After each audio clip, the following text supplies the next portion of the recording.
We will give y'all some time to join in.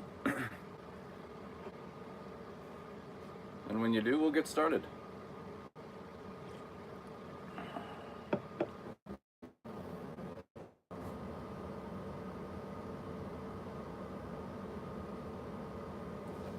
We seem to be having some technical difficulties, but hopefully that will resolve itself here shortly. I may have to take it off of Wi-Fi since I'm out in the camper. Matter of fact, let's do that real quick. Alright, let's see if this works now.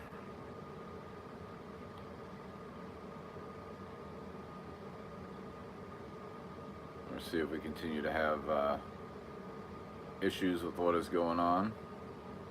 Looks like we're going fine now. We're gonna let some people join in here, and then we'll get started.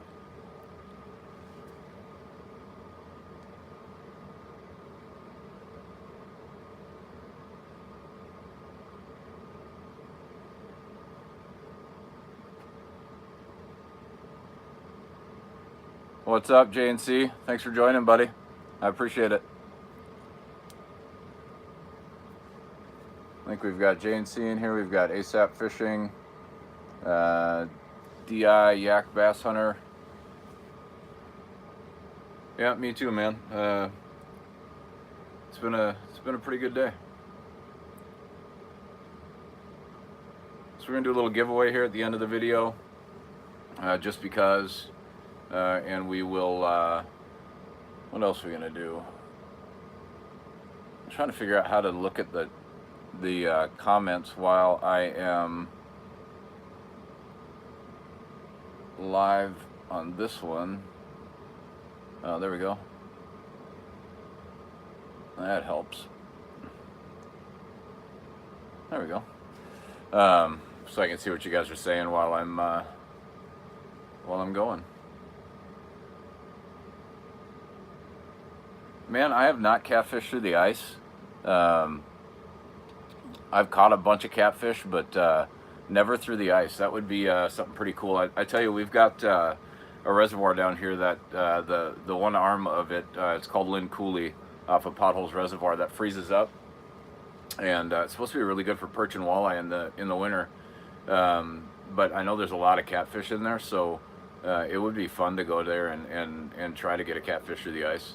My wife caught like a 10-pounder last year out of the boat, but they live there. I've never done it.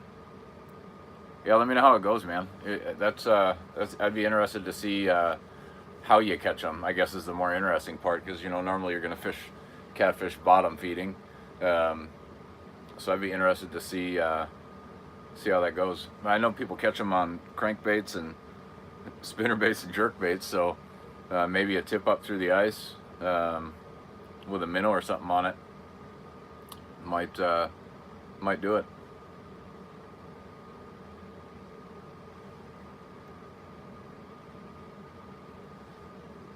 We've only got 5 in here right now, so hopefully more will join as we go on. So we've got I want to do a couple of shout outs for I think 4 channels, and then I'm going to give you a bonus YouTuber to check out. I recently found him. I came up in a suggested list or something, and I enjoy it. So we'll do that. We'll talk about some new stuff that I got in today, and whatever else you guys want to talk about. So I guess we'll start with shout out time, and I'm going to give this first guy a shout out just because he was the first one to give me a shout out. So J&C No Limit TV. I'll put everybody's links in the description so you guys can click on it, and if you're not subscribing to him, subscribe to him. What's up, Mike? How are you? So J&C No Limit TV does all kinds of fun stuff. Does some river fishing, does a bunch of giveaways, does a bunch of live stuff. He's him and his, I think it's your wife, correct me if I'm wrong, they're pretty funny to watch. They're always laughing, and it looks like they're always having a good time, and that's obviously something that's important when you're trying to do stuff like this. So J&C No Limit TV, make sure you guys go check them out. The second one is a cat by the name of Travis Scott. Goes by TheReel TravisScott, REEL. He does a bunch of different little pond fishing videos, and I haven't watched all of his yet, but dude's pretty funny. I watched a couple of his pond videos where he's catching some bass, catching some perch. He's a funny dude. I think he calls everybody Scott heads, all the people that follow him, so you need to go check him out. Another one that I found, I can't remember how I found it.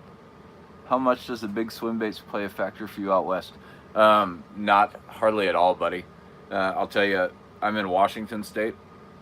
Now, if I was over in California, big swim baits are huge there, but not so much here. I'm not saying you're not going to catch anything on them, but you know, you don't see people throwing them like you do over there. You know, those big swim baits, big glide baits. I just gave away a 5-pack of, I think there's 6.5 inch swim baits, just because I don't throw them here. You know, most of everything I throw here from a swim bait perspective is no bigger than 5 inches. It just doesn't play as big a role, at least for me. You might get a different answer from somebody else, but you know, I fished what, 15, 16 tournaments last year, and I don't think I saw anybody throw a big swim bait. I don't even think I saw anybody have one tied on. Just doesn't play a big role here.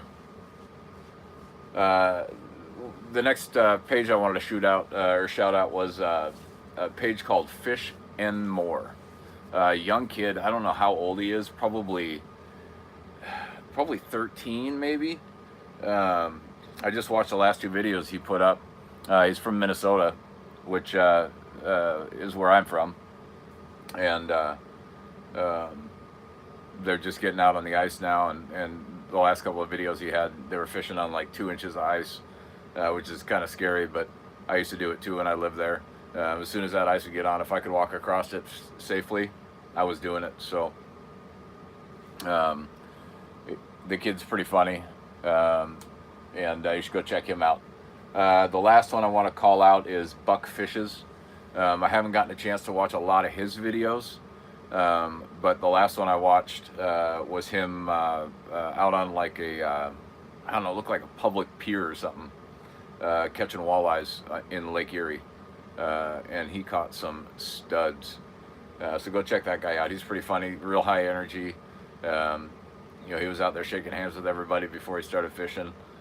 Just looks like a sportsman and a good dude. So go check those guys out. And then from a bonus perspective, the guy's name is Joe Robinet.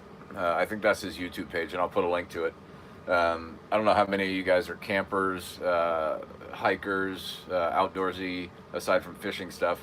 But this guy just goes out in the woods, does like this bushcraft stuff where he'll go out for 2 days, build a shelter from scratch, talk about what he's doing, why he's doing it, why it's important, kind of survival skilly type of a channel, and he's pretty funny too.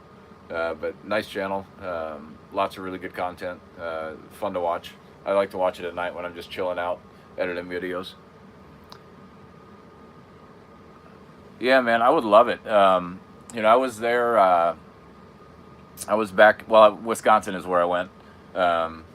Not, well, I guess it's a while ago now. My son got in a car accident, and so I drove down, and I'll tell you, it's a long drive, 27 hours. But man, I miss that place. It's, I was born in Minnesota. I spent, I don't know, 25, 26 years though in Wisconsin. And, I get asked all the time if I miss the snow and the cold, and my answer is the same all the time. I really don't. I don't miss the cold. I don't miss the snow, but I miss all of the activities that go along with all that. I miss snowmobiling. I miss ice fishing. Those are the things I miss, and there are some fantastic lakes up there. I used to live on Bear Trap Lake in just outside of Amory, Wisconsin, and between Bear Trap Lake and Lake Wapagasset, there are some phenomenal pike, muskie, largemouth, There are just some really, really good lakes. We used to fish the St. Croix River a lot. Um, just for whatever would bite, we just bottom fish. We just bottom fish, and you know, we catch sturgeon, catfish. My biggest ever flathead was caught out of the St. Croix River. Um, Sheephead, all kinds of crazy stuff we'd catch. You know, growing up there as a kid, there's a lot of good memories of those lakes. You know, we got twin lakes there in Amory that when I was a kid I used to pedal down to, and me and a buddy used to take a little rowboat out there. And what's up, TheReel TravisScott? I just gave you a shout out, buddy. You'll have to watch the video. I'll put your page in the comments. But we used to go up there to Twin Lakes in Amory as a kid and just smash largemouth. So much fun. I gave you guys the shout outs. I got a couple things in the mail today that I ordered a while back that I thought was pretty cool. So this guy named, what's his name? Well, it came from Jinan, somewhere in Bayside, New York. He sells these things on Facebook. They're little swim baits. Look like, I think they're about 4-inch swim baits. And they're pretty unique looking, so I figured I'd order a couple packs and see what they're all about. They are pretty darn cool. About 4 inches long. Really slick looking. They look super durable, realistic eyes. Pours them with like a foil in the middle of them, so you get a little bit of that shimmer and glimmer. This one is, I think it's like electric blue shad or something. I can't really remember the colors, but it's pretty neat. And then the perch ones are awesome. He ran a little auction. It's a little blurry, I'll back it up a little bit. He ran a little auction for these things, and I think I paid, I don't know, 11 or 12 bucks a pack just to check them out. But they are pretty cool. Nobody makes, I've never seen anything quite like this, so I'm kind of excited to throw it. You know, the only thing that I think concerns me is they're pretty slim, and a normal swim bait head might separate that front head a little bit and push those eyes out, but we'll give it a shot anyways and see how they do. Might just have to run it on a smaller swim bait head in a little bit shallower water, and maybe just throw it on a straight shank,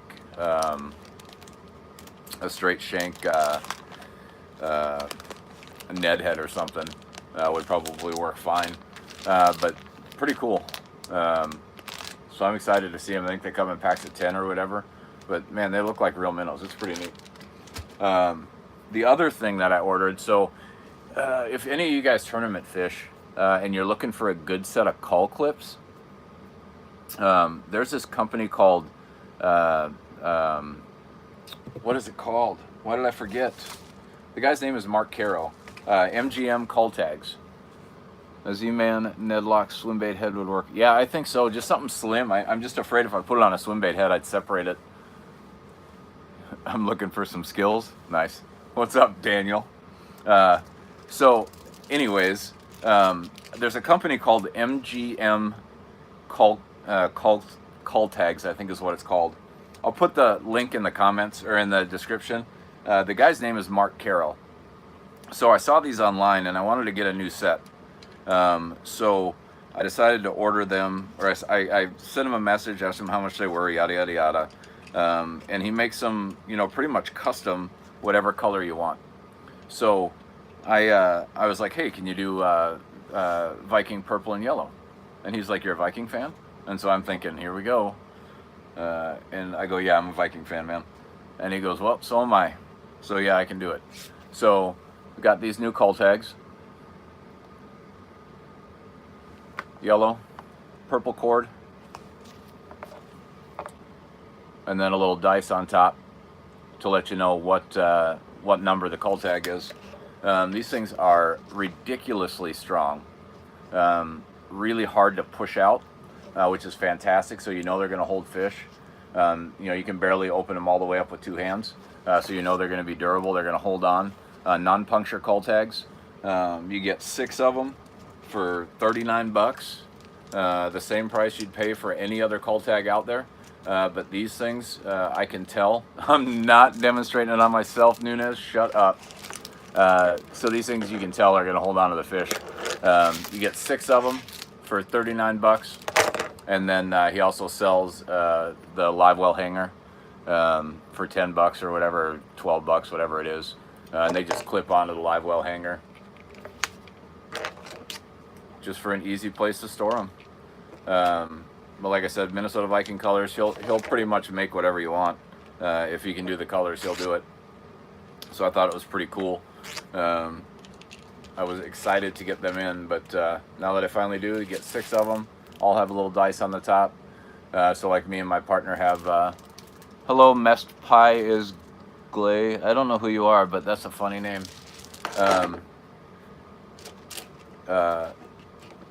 My tournament partner has a scale that you can save up to 5 weights in there. It numbers them out, so you can coordinate those with the numbers on your call tag, and then you always know what's the lightest one and which one to throw away.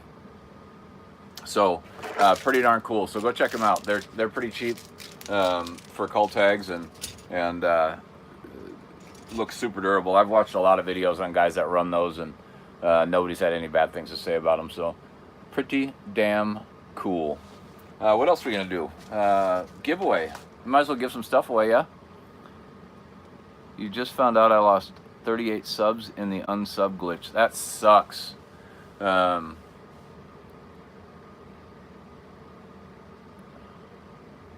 Well, if we can help out, we certainly will. So, what kind of videos do you do?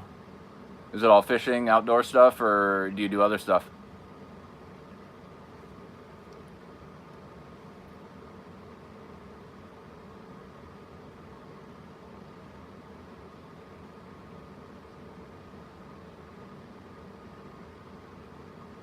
Let's say you don't have call tags. What do you suggest? Well, we'll have to check it out. You do bad comedies. All right, well, we'll go check it out. And if it's funny, yeah, there always is, Travis. There's all kinds of stuff crazy that goes on with YouTube. So, like when you go to subscribe to somebody's page, what's up, Holscher Fishing? When you go to somebody's page and you click subscribe and then you click the bell icon, I'm pretty sure that person is spamming us. I don't know how to get rid of a spammer. Anybody know how to kick a spammer off? Because I'm pretty sure Mest Pie is a spammer. When you hit the bell icon, lots of times it will unbell you, so you won't get a notification when somebody's going live or puts a new video out. People get unsubscribed to all the time. It's kind of a pain in the butt, but it definitely sucks. Let's see if I can kick this bot. I don't really know how to do it. Click on their name. And remove. Oh, I just removed the message. Should I put the user in timeout? Put them in timeout. All right, they're in timeout. So yeah, there's all kinds of goofy stuff that happens with YouTube, but it is what it is. So, So I'll get back to Daniel's question. He said, "What do you do if you don't have call tags?" Guess. Yeah, I don't know what else to do, Travis. I just clicked on the name and it said I could. What does it say? It says I can remove the comment, put the user in timeout, hide the user on this channel, or add mod. So I'll just hide user on the channel. There, that'll work. There we go. Deleted. My first spammer on YouTube. So I guess that means you made it, right? Yep, you made it when you get your first spammer. So when you don't have a call tag, it's tough, dude. You have to pick up the fish, lay them next to each other, and figure out which one's bigger. That's about your only option. But I have a set of call tags for you, Daniel. So you can have my you can have the ones that that I've got now. They're not the greatest call tags in the world, but they work and they're free. So you'll be able to use them if you're fishing tournaments this year. I don't know who you are either. Am I getting my second spam bot?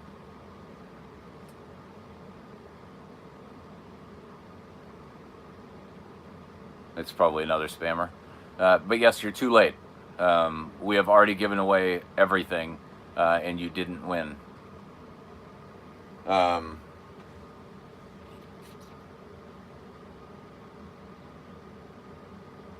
What?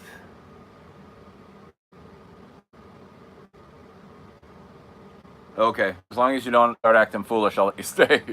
No, you haven't missed anything. You can too catch a fish. You're really good at river fishing, Daniel. That's your specialty. So we're gonna do a giveaway. Somewhere towards the end of this video, someone in this video will win, so you gotta stay on. We're gonna give away a Lunker Hunt walking frog. So that's pretty cool. 1/4 or 3/8 ounce, top water obviously, 2.5 inches with the walk the dog motion. We're also going to give away a pack of one of my all-time favorites, a pack of the Havoc Pit Bosses, 4-inch, 8 count. I'll give you a bag of those. And something you probably have never seen, and I've only seen in one store ever, so I'm not saying this is going to work, but I did watch some videos on it before I bought them, and I think they probably will. This is a Yozuri 3DB knuckle bait. So this is like a spinner bait with a ball on the end that kind of flutters and flashes. And then on the back, it kind of tells you all the little things you can do with it. I'm not sure, J&C. It just depends on how long y'all keep me on. So we're going to give those 3 things away before the end of this broadcast. And yeah, go ahead and share it out, man. We'll stay on. I know I wanted to do some Q&A and see if you guys just wanted to chat or ask questions. You know, the most common question I get is why the Nine Toes channel name. And if any of you, oh, you're fine, Charlie. I'll give you a recap. We're giving away some stuff tonight. Maybe you'll win. Lunker Hunt walking frog. Pack of Havoc Pit Bosses. And a Yozuri 3DB knuckle bait. I literally bought 10 of these things at Dick's. I have gummy worms too. I literally bought 10 of these at Dick's because they were on clearance, 5 for 5, or buy 5 get 5. So I bought them because I wanted to try it, but it was like, I don't know, $8 or $9, and I wasn't willing to try something that looked so crazy for $8 or $9. But when I can get 10 of them for $20, I'll give it a shot. Same thing with the Havoc worms. They had them on clearance. I don't know why, because these things rock. But 5 for buy 5 get 5, and then the Lunker Hunts. I bought some poppers and some walking frogs. So we're gonna give that stuff away here before the end. I don't know, maybe best question, or I don't know. I'll figure it out. I'll just pick somebody to whatever I feel like. Yeah, I love them, man. I bought I don't know, 16 different colors. This video is brought to you by India Ale Top Cutter IPA. Just kidding, it's not. But it is good. That'll probably get me kicked off YouTube, putting time out. The rest of the time, I guess, is... oh, Charlie. Hey, I appreciate it, buddy. I got new call tags for next year, dude. Minnesota Viking, purple and yellow. Pretty awesome. Had them made for me by a guy named Mark Caro. That owns a company called MGM Call Tags. He custom makes them. Yes, they are, sir. Well, I guess he was 5 years old when I took my son out there, and he put one of those pit bosses in the black and blue on a shaky head jig, and caught his biggest smallmouth to date. It was like 2.5 pounds. It was pretty cool. I didn't even think he had something on. I thought he was pulling my leg. What kind of fish do you catch most often? Yeah, guys, don't forget to share this. Thumbs up the stream, please. It's super important for whatever analytics YouTube uses to promote your page. I don't even pretend like I know what they do or how they figure it all out, but I know thumbs up are important. I know comments are important. Shares are important. So do all of that stuff. We have gained like 20 subscribers in the last 2 days, which is awesome. You know, a lot of it is, you know, I gained 3 or 4 just off of TheReel TravisScott's live broadcast last night. And he didn't even give me a shout out. So I thought it was pretty cool. Let's see, what kind of fish do you catch most often? Well, I mean, obviously I'm a bass fisherman at heart. I fish more bass than I do anything else, large and smallmouth. But I really enjoy going down to the ponds down here and catching trout. It's a blast, especially taking the kids down. Toby, my oldest son, and I know my daughter wants to go fishing, and I need to take her. It's fun to go down there and catch trout with the kids. And you know, one of the things I really enjoyed fishing back home was muskie and pike. They're a lot of fun. Good fighters. I love walleye fishing. I really, admittedly, I like to eat the walleye. I don't really throw them back when I catch them. So I like to eat them. Walleye are pretty good, but mostly bass and largemouth bass and smallmouth bass. Let's see. Daniel's asking, out of all your tournaments this year, which one was your favorite, and which one was the most challenging, and why? So my favorite was probably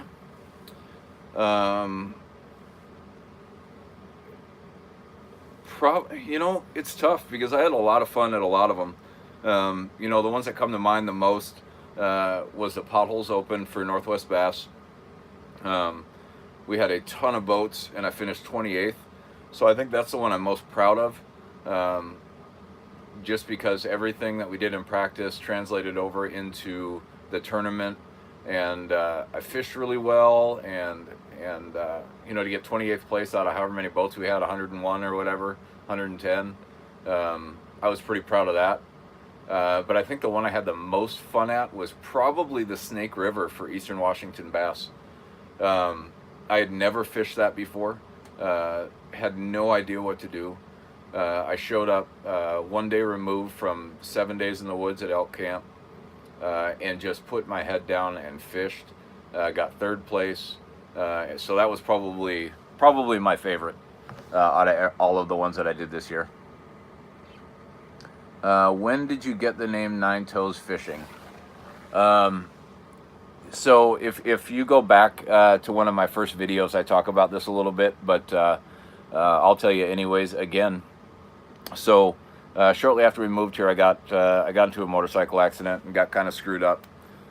Broke some ribs, filleted my arm open, messed my toe up pretty bad, and went to the doctor, got everything all fixed up, pinned my toe, waited too long because the pin didn't work, waited too long, and the only thing they could do was cut it off. So I ended up, I guess, middle of last year-ish, ended up getting it cut off. And when I started tournament fishing, serious tournament fishing, I decided that I wanted to launch a brand. Didn't intend on YouTube right away, but I did want to make some, some apparel, shirts, hats, stuff like that. And then I had a contest on Facebook for somebody to design a logo, and Nine Toes Fishing was born. So I sell like shirts. I'm working on hats, stuff like that. I've got a belt prototype made. It's very expensive for the belt, so I probably won't sell those because it's just not cost effective. But that's how Nine Toes was born. I really only have 9 toes. One guy actually made me prove it at a tournament that we went to, so I did. And he kind of laughed, but yeah, 9 toes. During a tournament, would you rather be the angler or the co-angler? Man, I tell you, I have a control problem. And my wife gives me a hard time about it all the time because I really truly do have a giant control problem. I need to be running the trolling motor. I need to be making the decisions. Like, I'm horrible. I am not gonna lie. I am absolutely horrible about it. So this year, for the first time, I fished as a co-angler, and you know, it really wasn't that bad. It's a little weird. Not gonna lie, it's a little weird, but it's fun. I think I'd rather be the angler, but being a co-angler, you know, depending on who you're paired with, you know, if you go to a tournament and you're a co-angler for a pro angler, like, you're gonna learn a lot as long as you listen and watch. So being a co-angler definitely has its advantages and its disadvantages. You know, generally the person at the front of the boat is going to catch the majority or the better fish of the bunch. Nice. Or the better fish of the bunch. But you know, if you're paired up with a good enough angler, it doesn't matter. You're going to catch fish regardless. So that for me, that but I am a control freak, so I would rather be the angler. If you could have any pro come fish with you, who would you pick, on what lake, and what time of year? This one's easy for me, dude. The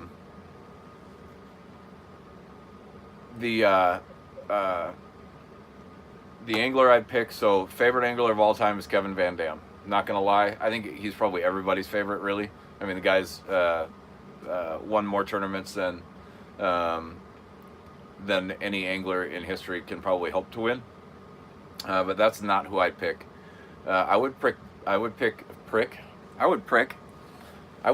Brandon Polinick, and I want to fish potholes in May with him. I think that dude is real. I think we'd get along really well. I just think him and me in a boat would be pretty darn fun. He's probably one of my favorite anglers right now. I like watching him fish. The kid is smart. He's funny. He knows what the hell he's doing. So Brandon Polinick on Potholes Reservoir in May would be ridiculous. Or maybe him in like April on Banks Lake might also be a pretty good one. He's fished these lakes anyways, so he kind of understands. Yeah, I tell you, Charlie, the G-Man is probably my favorite angler to listen to. I think he is probably as real as it gets. He's funny. His seminars, he just speaks the truth. The guy is a legit human being, and he can fish his ass off. So I like him. Let's see. Were the outcomes better as an angler or co-angler? Well, I guess it doesn't really count. I can't really count it because the co-angler, although we got third. Wait, which one was I the co-angler in?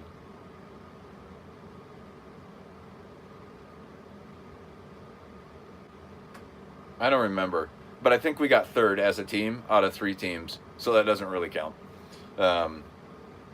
My outcomes definitely as the angler were better throughout the year.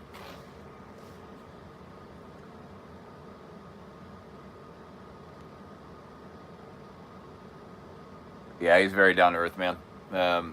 Anytime he does his little 35 or 40-second clips on Facebook, I always watch them. If you guys don't know who we're talking about, it's Gerald Swindle. The guy's funny. He's a great angler and just a real person.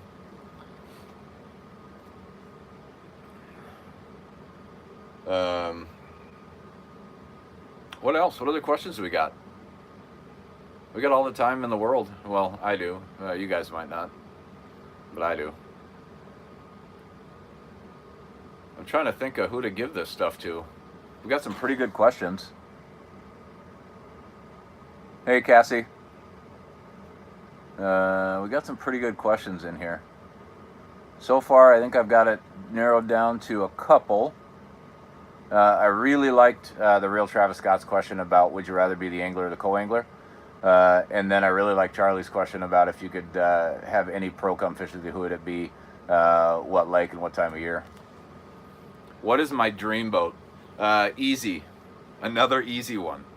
I'm a simple guy. I don't need a $100,000 boat. But what I do need in my life at this point in time, I want a 2019 Vexus 1980 Apricot. That's what I want. If I could have that boat, I would be as happy as I could possibly be. I really the other new one that intrigues me is the new Ranger RT 198 in that like electric lime green color. I got to see one at one of the tournaments we went to, a 188, and it's a pretty slick aluminum boat. And that 198 being a little bit longer and I think a little bit wider is kind of intriguing. But that new Vexus is, to me, that's the deal. Now I'm not saying I wouldn't love a new Ranger 521 or a new Skeeter or any of those really. But the Vexus has really got me spun out a little bit on boats. Best, what was that one? Yeah, I'll subscribe to Cassie, but after we get off. Best all-around rod and reel. Okay, I wasn't sure if I had or not. So I'm going to tell you rod, and it's a little bit one-sided, only because they're a partner of mine this year. But I'll start with a reel. The reel that I've had the best luck with, and guys, when I tell you I use and abuse my reels, I am not nice to any of my equipment. I throw them down on the deck, kick them around. I'm pretty hard on them. But that KVD Quantum reel is pretty, for the money, that thing is pretty legit. I beat that thing up a ton, and it just keeps on ticking. I think I've got 4 of them. I can't kill them. They just keep ticking. Zero issues with them, and that's important to me. I don't care how much a reel costs. None of that matters to me. I care how they work, if they stay working. Those are all the things I care about in a reel. I don't need a $200 reel, quite honestly. I don't see the purpose in a $200 or a $250 reel. I'm sure they're pretty cool. Oh, gotcha. I'm sure they were pretty cool, but for the money, I think I paid 40 or 45 bucks a piece for these KVD Quantums. They're pretty legit. From a rod side, though, I'm going to go with, obviously, my partner, FX Custom Rods. If you guys want to check out a really good rod, there's a lot of rods out there that cost a ton of money, right? You've got Dobbins rods and all these rods that are $200, $300, $400 a piece. I could almost guarantee you, if you bought one of these FX Custom rods, they're 159 bucks. If you bought one and used it, you'd probably never use another rod. They're extremely lightweight, tons of backbone, great sensitivity. They are phenomenal rods. and nothing in the $300 range will touch them. I promise you that. I'm not saying it just because they're a partner of mine. I would never ever represent a company that I didn't believe in. This company is veteran owned and operated, and they make some of the most fantastic rods that I've ever used. So if you get a chance, check them out. If you do check them out and you've got questions, just shoot me a message. I'll put my email down in the description. Shoot me a message. I'd love to talk to you about them, and check it out. So, see if we have more questions come up. John Nunez, what are you going to change this upcoming season about your fishing approach in tournaments? Dude, I'm going to try and have more fun. Last year I struggled to, not so much at the beginning of the year, but towards the middle of the year and the end of the year, I struggled with putting so much pressure on myself. And it was, it caused me to probably do some things I wouldn't normally do. I fished really tight, and that's not when I fish my best. I fish my best when I can fish loose and enjoy what I'm doing. So win, lose, or draw next year, I'm gonna have fun. I don't care about the rest of it. You know, people ask me if I do this to win a whole bunch of money, why I do it. I don't. The money doesn't matter to me. I could care less. The trophies don't matter to me. I could care less. Winning is it for me. I've gone through a lot of different things in my life that I've been okay at, but nothing that I've been great at. And I am really good at fishing, and I want to win one. Not that I have to prove it to myself, but these guys that fish this tournament trail here are, no joke, some of the best sticks in this area. And to win against these guys would be a big deal. So I want to win. Not for notoriety, not for fame, not for any of that. I just want to win. I just want to win one. I've come close. If someone wanted to get into tournament fishing or is curious about it, what information or help would you give them? I tell you to start not how I did.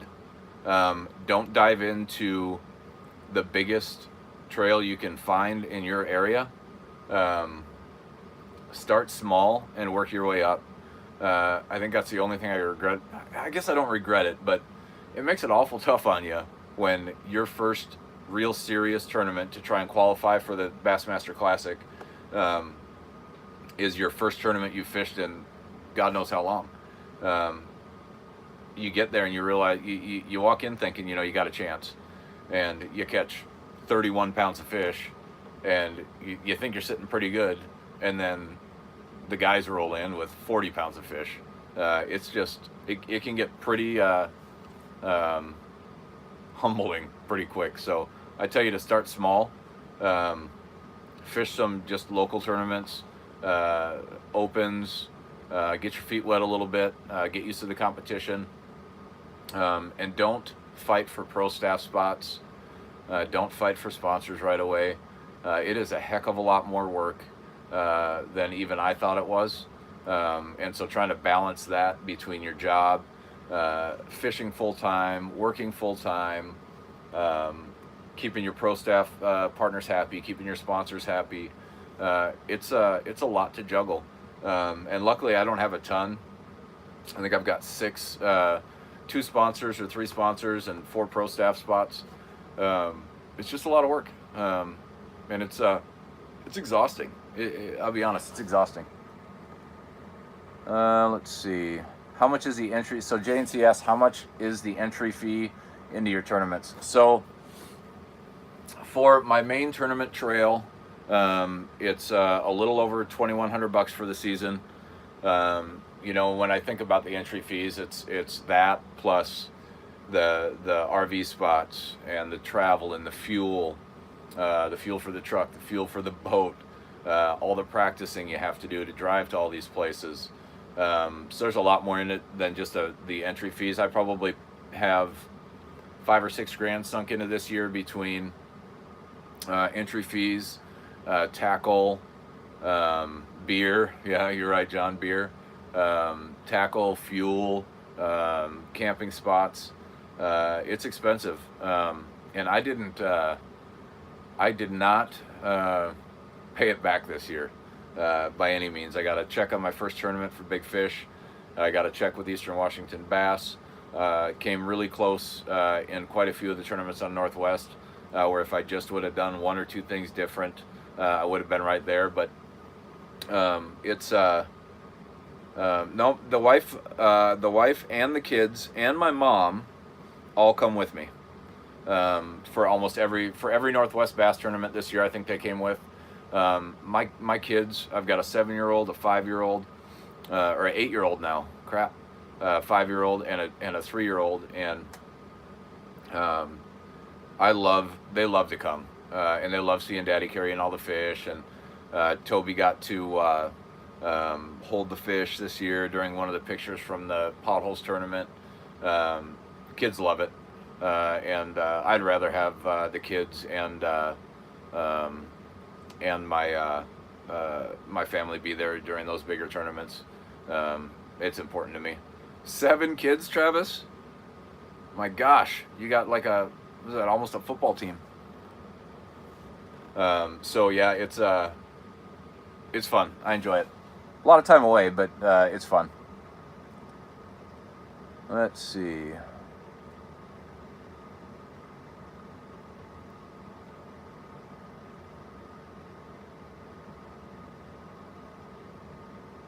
Yeah, fishing is supposed to be relaxing. It's not always relaxing. If you had a choice, would you fish bass, FLW, or MLF? Wow.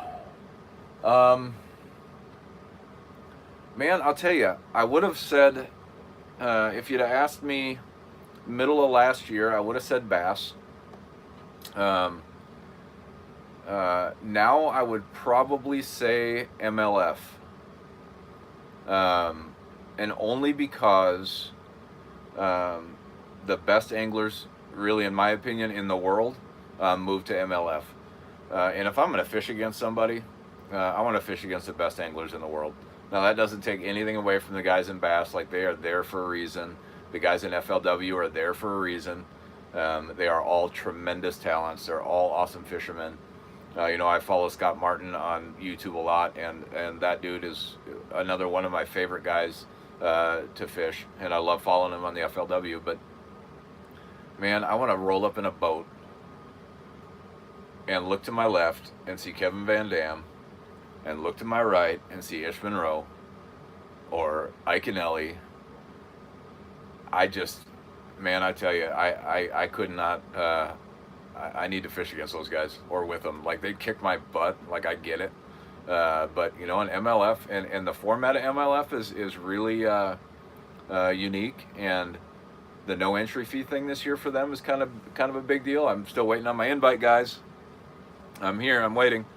It'll be interesting to see the different techniques and tactics these guys use, whether they go for 51 pounders or you got guys like Greg Hackney that won't do that.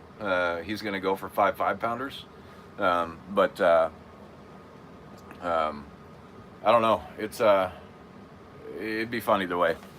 I wouldn't say no to any tour if they knocked on my door tomorrow and said, "Hey, do you want to come fish?"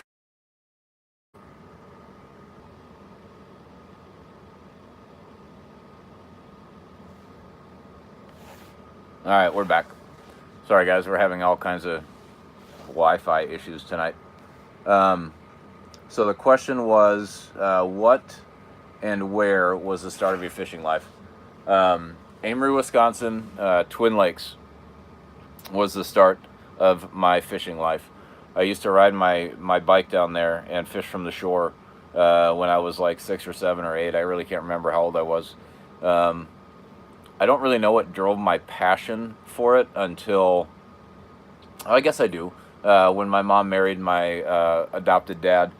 He lived on a lake there in Wisconsin, and I think that's really where the fire grew. We used to have this guy, and I for the life of me, I can't remember his name, but he used to fish professional tournaments, lived out on the lake, and he would come by in in his boat and would talk to me all the time when I'm fishing from the dock, and he would give me tackle and show me how to do things. And then I think when I caught my first like 4-pound bass, that pretty much did it for me. I was hooked. Let's see. On tough days, what are your go-to baits and lures? You know, that's a good question, Travis. I think I'll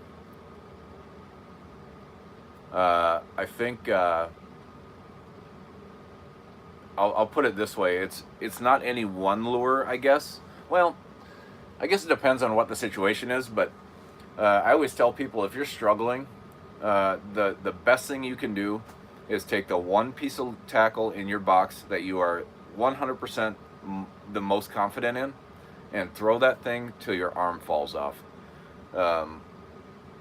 There is something about confidence in a bait that catches more fish. I'm a firm believer. Y'all can call bullshit if you want to, but I'm a firm believer that you will catch far more bait or far more fish on a bait that you're confident in than a lure that you are not confident in, even if they're eating it. You know, I throw a lot of jerk baits. I throw a lot of spinner baits, and it's a color thing for me too. So, you know, if I throw a color that I just don't feel right about, but the guy 7 boats down is throwing that same color and smashing them, I'm probably not going to throw it if I don't get bit in the first 10, 15 casts, because I'm just not confident in it. There's something different in your cadence, something different in your retrieve, when you're confident in what you have on the end of your rod. So I'm a firm believer that when times are tough, just dig down, pull that one thing out that you just love to throw, that has caught more fish in more different situations than anywhere or anything, and throw that thing. But for me, it's probably a spinner bait or a crankbait. I think those are the two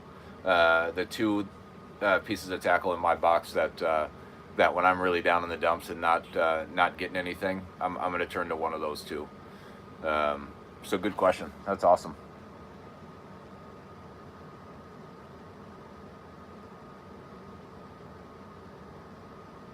Make sure I'm not missing any.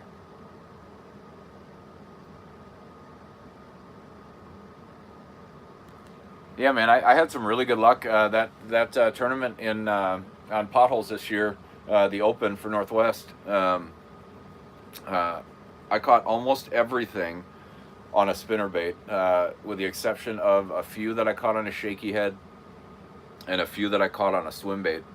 But 90% of everything we caught and weighed in that day, we caught on a spinnerbait. Go back and watch the, if you get a chance, go back and watch the Potholes Open video. It's pretty funny.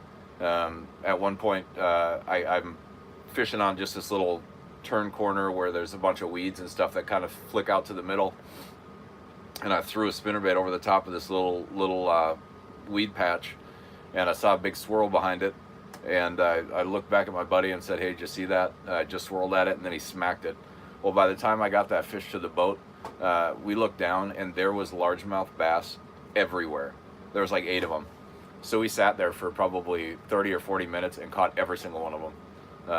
And I caught a walleye out of that spot too earlier in the day. But that's a pretty good video. I think I have the weigh-in for both days filmed on that one. One of my favorite videos, so you might want to check it out. But that was probably my favorite. And it was a challenge. It was windy the first day, and really had to correct what we were doing and figure it out, and ended up catching some on a shaky head, and that kind of sparked it off. I think I had 7 pounds with those 2 fish on the shaky head, and then caught some on the spinnerbait and eked out a decent bag that day. What else do we got?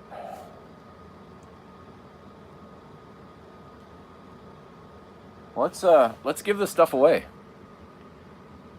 Yeah, if you didn't, Travis, go check it out. It's pretty cool. I'm gonna put another one up tonight. I've got this new camera that I've been using, and it's called the Rilo. It's a 360-degree camera. And in all honesty, the camera itself is fantastic. The software is garbage. But I found a way to edit, to finally be able to splice my clips so I can make a full-length video rather than just putting the raw footage out. So Charlie had another question here. Charlie asked, do you consider yourself a smallie guy or a largie guy? Man, I am... That's a sucky question, Charlie. Up until today, or up until... really up until Long Lake, I considered myself, dude, I'm a largemouth guy. Like, I'm not even gonna lie. I'm a largemouth guy through and through. You cannot beat the fight on a smallmouth. I love catching them, but I am not good. This is my moment of humility. I am not good at locating big smallmouth, like tournament winning size smallmouth. Whereas I can find big largemouth. But man, I love smallmouth fishing. The fight, it's fun. And I've caught a lot of smallmouth, you know, out of potholes in Moses and Long Lake. Caught a truckload of them there. Fished in ways that I've never fished before, especially on Long Lake. So it was fun, but I'm a largie guy for sure. For sure. Travis says, last question, do you prefer to power... I am a power fisherman, sir. That is my thing. And you can ask Charlie. Charlie knows. It is very, very painful for me to drop shot, to drag a jig off the bottom. Like, it hurts. I would rather just run and gun, hucking spinner baits, crank baits, jerk baits, you know, flipping jigs. I love to power fish. But you know, Long Lake was, appreciate it, buddy.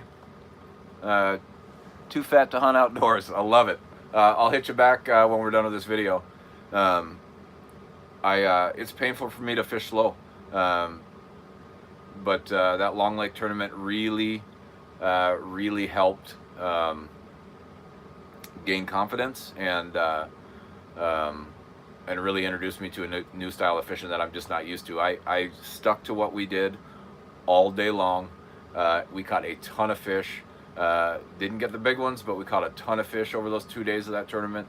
Had a blast doing it. It's just, man, it's painful for me to do. Go to the rivers. I fished the rivers for the first time this year out here, Columbia, Snake River, and I had an awesome time. You know, I fished a lot of rivers back home, but not for largemouth and smallmouth. Everything was other fish. So being able to learn some parts about the river here, and get used to some areas and have some really good luck has made me feel more confident for sure. Appreciate it, Fat Robs. Why I got a whole bunch of people with the name Fat in here. This is awesome. It's made me a better fisherman for sure. And I have Daniel to thank for some of that. He's shown me some spots and told me some places to go and some things to do out on the river that have produced some really good fish. And then some of it for me was just putting my head down and thinking like what the fish are doing, what time of year it is, and trying to match whatever they're doing, and had some really good results out on the river this year. So next year's going to be even better, for sure. Washington fishing or Wisconsin fishing, and why? Oh boy, that's a tough one. I'm going Washington. I'm sorry, guys.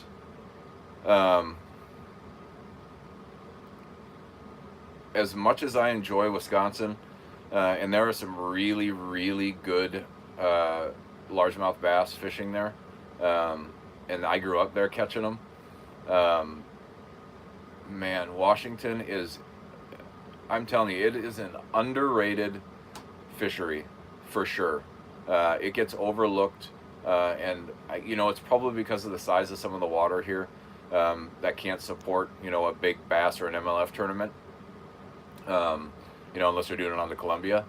But I think some of these reservoirs like Moses Banks, Potholes, Long Lake, I think they are just overlooked and underrated. There are so many good quality fish in these waters. I caught my personal best last year out of Potholes Reservoir in like November. That was 7 pounds 6 ounces, and it was phenomenal. Some of the biggest fish I've caught around have been caught out of Potholes, but I've caught some doozies out of Moses last year. Caught some really good ones out of we won't talk about Banks Lake, because Banks Lake and me hate each other. I mean, I caught a good fish, 421, that one big fish of the tournament, but me and Banks don't get along. I don't catch very good fish at Banks. Most prettiest place. Leave it to Daniel to ask where the prettiest place I've ever fished is. You know, I'll tell you, Daniel, it might be... What's going on, Tightwad? Welcome. It might be... You know, this is tough. Well, and that's what I'm telling you, Charlie. That's where I'm going, is Long Lake. That morning, that first morning of the tournament, dude, when the sun was coming up and there was a little bit of fog on the water, the rocks, the trees, dude, it was beautiful. I'll post that video so you guys can see. That's what I'm going to work on tonight, so you guys can see what I'm talking about. It might be the most scenic morning shot of a fishing tournament that I've ever filmed. It was, it's a beautiful lake. You know, that's beautiful. I think, you know, the Columbia is really pretty. You get into some of those places down there, down by the rocks. It's a pretty cool place to fish. Just from a sheer, like, you get on it and you know there's fish in there. Twin Lakes in Wisconsin, when you get back in the cattails and the reeds, that whole area back there is just loaded with fish, and it is so much fun. Maybe it doesn't classify as pretty, but when a 5-pound largemouth blows up on your frog, there ain't much cooler.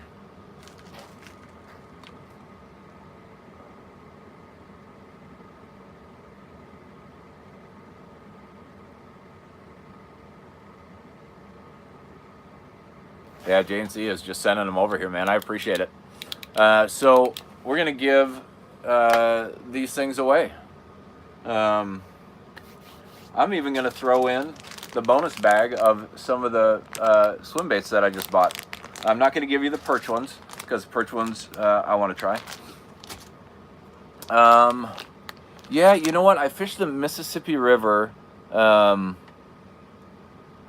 It's been a long time. And I can't. I think we were just bottom fishing, so I don't have great memory of it. But I know we did fish out there. So for everybody in here now, I'm going to give away, what is this, a 10-pack or 12-pack of electric blue swim baits. We're going to give away a pack of Havoc Pit Bosses, the Ozuri 3DB knuckle bait, and the Lunker Hunt Walkin' Frog. So we are just going to scroll up here, and all I'm going to do is I'm going to flick my finger at the screen, and whatever question is in the middle of that comment, I will give this stuff to. So here we go. There is no question in that one. So we are going to scroll back up and flick it again. There is no question in those comments. This could take a while. Let's do it again. No question again. God, there's a bunch of questions asked and I can't land on a question.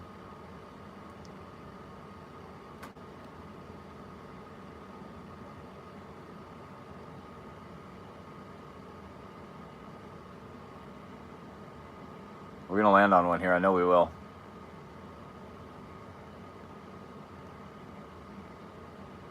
Well, we just landed back up, and we landed on Too Fat to Hunt Outdoors.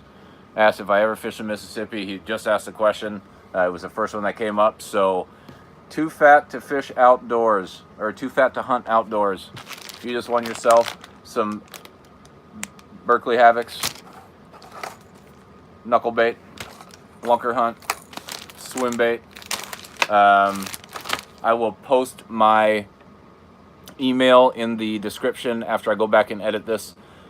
Just shoot me an email with your with whatever address you want to ship to, and I will get this out tomorrow or the next day. And you'll enjoy yourself some new tackle. So pretty darn cool. So once again, just a big thank you guys to everybody out there for sharing this, for hanging out and just chatting. I hope you enjoyed it. I had a good time talking to everybody. I hope that you enjoy your tackle Too Fat. And to J&C, dude, you are a champion. Sending all these guys to subscribe. I really appreciate it. Between you and TheReel TravisScott, you guys have helped me really grow this page more than I thought possible. I was stuck on like 94 subscribers or something for forever. And now in the last week, I've gone from 94 to I'm probably over 125, 126 now. So that's awesme. But I'll post all the guys that I shouted out in the description, so go check them out. I'll post all of my other partners' links in there, so you guys can check them out if you feel like it. And guys, tight lines, and we will see you very soon. Thanks a lot, bud.